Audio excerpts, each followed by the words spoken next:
it is the end of another month, so that means it is time to do a wrap up. I managed to read 13 books in the month of June, so let's get into them. So the first 2 books I read this month, we're just going to do them together because they're part of a series. I read Saving Six and Redeeming Six by Chloe Walsh. This was my reread of The Boys of Tommen, so I have read 4 out of 6 of them now, and Joey and Aoife's were up this month. I absolutely had the best time. I love Joey and Aoife's story. I do think there's so much depth to Joey as a character as well as Aoife, and it was 5 stars. They were always going to be 5 stars, and I'm not going to go too much because I have a vlog that'll be coming up soon with my reading and my thoughts on these 2, so stay tuned for that. The next one was an arc that I actually received from NetGalley, and it was called When in Dublin by Tracy Avery. So basically we're following our main character who is working in this position in Tampa, Florida, and she is really hoping to progress in her job. So when this role comes up to go to Dublin that could fast track her promotion, she doesn't think twice about it. She packs up and she goes to Dublin for this. So she goes there and realises that maybe being at home isn't always the best thing. Maybe that she needs to expand her horizons, and maybe a different type of life might be out there for her. And I enjoyed that aspect of it, but I felt like she weighed so many of her decisions on another character, and I felt like, yes, she was kind of finding herself, but finding herself as long as it fit into what they wanted, if that makes sense. So I didn't enjoy that, so I ended up giving it a 2 stars because I felt like that was very overbearing in the story. I like how I like that she found herself, but I didn't like the road that we took to get there.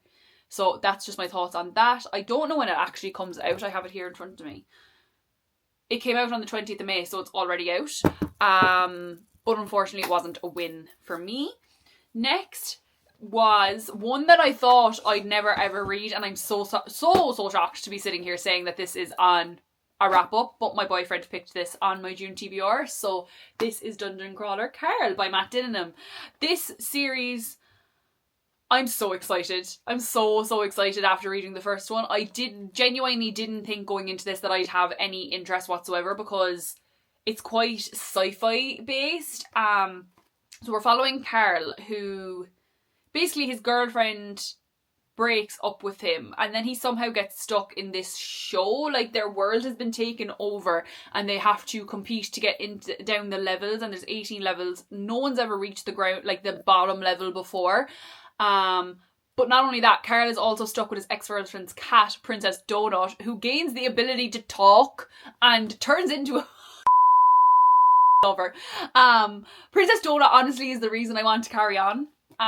There's 8 books in the series so far, and it's just been announced that it's going to be televised also, so I'm very excited to see what they do with the adaptation. But if you're looking for something that's kind of like Hunger Games mixed with Survivor, but make it sci-fi and make it also like Rick and Morty, this is the one that you need to read. Next, I read Down and Out in Paris and London by George Orwell, and I thought this would be counted to my classics goal, but no, it's actually technically a non-fiction because we're following George Orwell as he goes through London and Paris and London, because he's waiting for this job to come up, and we basically follow, because he's broke between now and getting that job, and he's basically waiting to get that.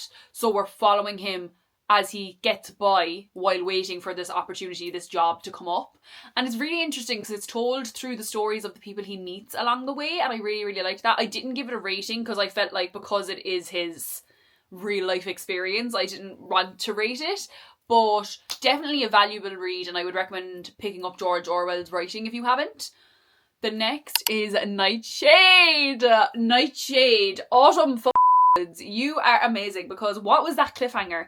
If you've read Nightshade, you'll know what the cliffhanger is, and I hope you will have the same reaction that I did, which was literally phenomenal like initial first book in a series.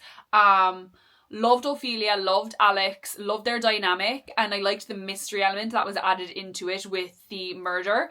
And the vibes of Sorrow Song University are just immaculate, and I'm so excited for Daybreak that's coming out this month. And I'm actually happy that I waited to read it until June, because now I don't have to wait as long as everyone else did, to see what happens in Daybreak. So that'll be one that's going to be being picked up on release day 100%, but would highly recommend and rated it 4.25 stars. Next is How to Find Love in the Cereal Aisle by Alissa DeRogatis. This was an arc sent to me by Natalie. This book's out on August 4th. Basically, in this story, we're following Ainsley, who has written 2 fantastic novels that have had amazing meet-cutes, and she is due to deliver a new novel. Her and her boyfriend have just broken up, and she's in a massive reading slump, and she basically tries to create meet-cute scenarios that, not necessarily to get into a relationship, but so that she can create them within the story, and it follows her growth through that.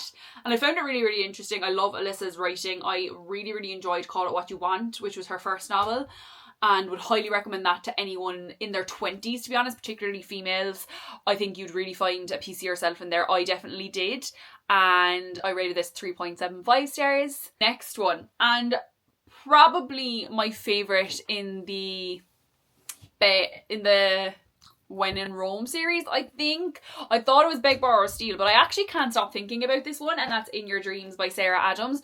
So in this one, we're following Madison and James. Madison and James have known each other their whole lives. Madison has went off to New York, to the big city, to try and make it as a chef, and she accidentally calls James crying and ends up basically admitting that her life is falling apart and that she wants to come home. I absolutely love it. Their story, they are a beautiful couple. The way that they treat each other, and he would do absolutely anything for her.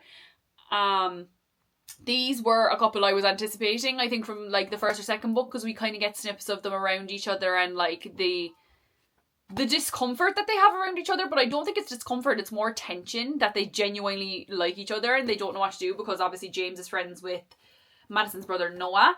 But I would highly, highly recommend the When in Rome series as a whole, and particularly this one. You don't need to read them all because they're technically interconnected standalones, but to get the best experience, I would highly recommend just reading them all as one. The next book that I read this month was The Mistake by Elle Kennedy. So this is the second installment in the Off-Campus series. Trying to get through them as fast as I can, but this follows John Logan and Grace. And I had such high anticipations going into this story because I had seen all the hype about John Logan. Everyone seems to be obsessed with him. And Anthony Cipriano, I think his name is. He is phenomenal looking. He's beautiful. Beautiful, beautiful man. And I think I went into the story thinking I was going to be obsessed. And unfortunately, I wasn't. Now, I still gave this 3 stars. But I just felt like the only reason these 2 characters were together was for sex, and I felt like their relationship didn't need to be as confusing as it was. And I understand that like John Logan has this like crush kind of thing on Hannah, but I just couldn't understand why he kept going back to her when he always thought that it was because he liked Hannah that he couldn't be in a relationship but still continue to get with this girl. I genuinely loved seeing the snippets of our other characters. I did like that obviously they were together in the end, and I'm excited to see what their story will be like on screen. But I do think it's quite telling that like they chose to go with Dean and Ali's story as the next season as opposed to John and Grace's, because I'm currently reading the score and miles apart in just the relationship, the writing, everything. I don't know, am I a John Logan hater? I don't think I am, because like I enjoyed the book, but there were certain things in it that I just thought doesn't sit right with me. But I digress, let's move on. The next one is The Bright Years by Sarah Damoff, and this was recommended by Sarah Crowley. So I found this author through one of Sarah's videos and I needed to pick it up. So this is basically follows generational trauma within a family.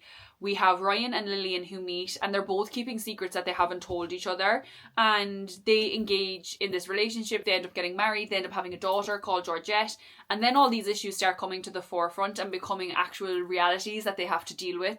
And it's the way they handle them or don't handle them, I guess, is so intriguing about this story. And you just really feel for these characters and what they're going through, and like how the decisions they have to make are so hard. and how the initial trauma between our two characters impacts the way their daughter, one of the other's perspectives that we're following in present time, how that still impacts her to this day. And I do really think anyone who enjoys general trauma, like generational trauma and that type of trope, and really dealing with family dynamics and family issues, you will really enjoy this story. It is not an easy read. I would definitely check off trigger warnings, but it is beautifully written, and I'm really, really excited to get into the Burning Side by Sarah Damoff that came out. So I gave this 5 stars. It was my only 5-star of the month, and well deserved. The last book that we read in the month of June was called Missing Molly by Natalie Barelli, and I also got this as an ARC from NetGalley. In this book we are following Rachel Holloway, who works for this newspaper, and they've decided that they are going to do this podcast about a really, really big missing case that happened with Molly Forrester and the Forrester family. So the whole family was killed. She went missing and has never been seen again. It is years later, and they've tried to tackle it to try and basically see if they can find her.